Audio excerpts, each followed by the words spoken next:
Yeah. Thank you, Anne. Okay. Great. All right. Hello, everyone. My name is Tanya Gould, and I am the Director of Anti-Human Trafficking for the Commonwealth of Virginia. So this conversation isn't just about trafficking. It's about the soul of nations, right? It's about whether our systems choose dignity or default to neglect. Today, we're going to talk about security through the lens, a new lens, and it's going to be about the way we treat our most vulnerable. This perspective may not mean as much to you, or let's say you may not even fully understand it when we're talking about human trafficking, but that's why we're here today. The three of us are helping you bridge this gap of disconnection. I am the survivor of domestic human trafficking, and I'm so thankful for life, and I'm thankful for the opportunity to assist you in fully engaging you on this issue. The strength of a nation. So let's tell the truth. The strength of a nation doesn't lie in its GDP or its firepower. It lies in how it treats people who have the least amount of leverage, the least visibility, and too often, the least amount of protection. Human trafficking is not a sideline issue. It's a national security indicator. When exploitation rises, the system is signaling a failure. You cannot secure a nation that allows its most vulnerable citizens to remain exposed. And you cannot fight human trafficking if you refuse to measure the conditions that it produces. I call this the vulnerability index, a security metric built on a simple truth that exploitation grows where dignity is starved. So why does human trafficking persist? Trafficking is not a fluke or a mystery, and I believe that is a huge myth. It is a predictable product of the environment. So when families lack stability, when communities lack trusted institutions, when systems lack accountability, when survivors lack economic pathways, the vacuum becomes a breeding ground for exploitation. This is the truth. Where dignity is weak, traffickers thrive. And every gap we ignore today becomes a cost for tomorrow's center. So I want to talk to you about something called the dignity mandate.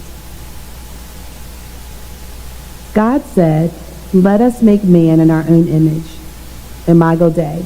How many of us heard of that before? Yes. So let us make man in our own image, in our likeness, so that they may.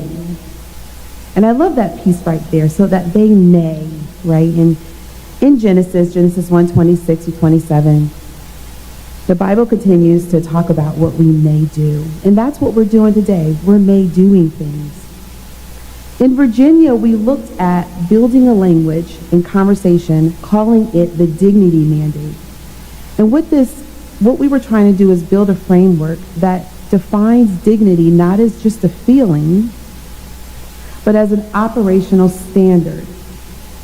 So when dignity becomes a part of your governance architecture, everything shifts. Like fewer vulnerabilities, fewer victims, fewer long-term costs, and a system that actually earns the public trust. So dignity is not soft. It's actually strategic. Why lived experience experts are non-negotiable? It's because you can't solve a problem you've only studied from the outside, right? You need people who have walked through the fire and survived it. You may have often heard me say or not, but I'm going to tell you today, I believe that legislation is our history written. We can always look back at legislation and tell where we've been. I believe that survivors can be a part of that written history. All over the world, I see governments designing anti-trafficking systems without survivor architects. And so, if you could imagine, that's like designing a bridge without engineers. You might get something pretty, but it's not going to be safe. And who's going to actually trust it? So we need lived experience at the table, not as an ornament, but as real strategy. So this is the next frontier. Survivor-centered governance. So that means survivors are not just testimonies. I'm not here just to talk about what happened to me. I'm actually here to be a part of the tapestry, right? To be a part of the solution. We are analysts. We are consultants. We are policy designers. We are the missing strategic intelligence. So listen, we can no longer afford systems built without people who knows the terrain. So what nations can measure? This is what I believe. I believe that you can measure a nation by the way it treats its vulnerable, period. By the way it responds to its vulnerable, period. By the way it pays attention to its vulnerable, period. So here's where we get practical. There are about 6 dignity-based indicators nations can measure to forecast exploitation. You can look at economic stability, housing security, access to trusted services, youth and family stability, labor oversight and worker pathways, and institutional accountability, which that should be number 1. These aren't just social metrics. These are early warning signals. Every spike in vulnerability is a flare in the night sky, telling us that exploitation is on the move. Human trafficking doesn't just emerge where people are desperate. It emerges where systems are distracted, like conflict zones, right? Migrant flows, digital marketplaces, political instability. These are all opportunities for structures, or opportunity structures for traffickers. So if you want to secure your nation, secure the places where dignity is most at risk. Here's where you shift from insight to mandate. We cannot afford to do this little by little, right? We need bold commitments.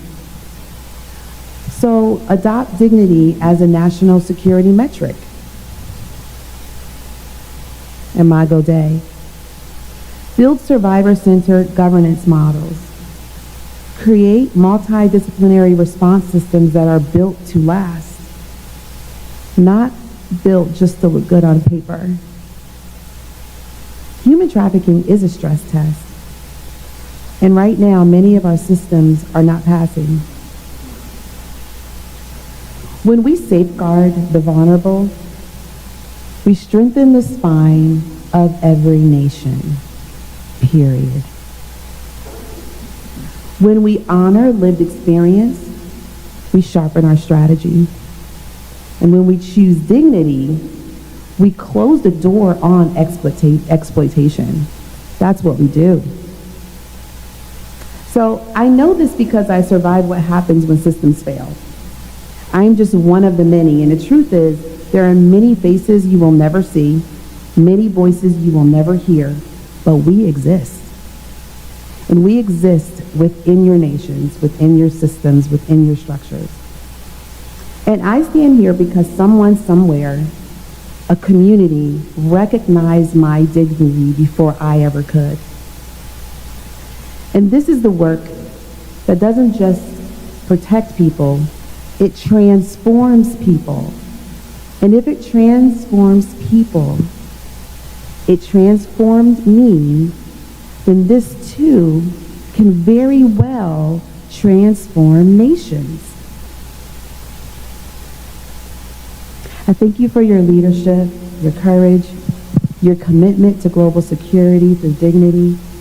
And if you want to continue this conversation and collaborate or build survivor-informed systems in your country, here's my contact information. Thank you so much. And please welcome Mary.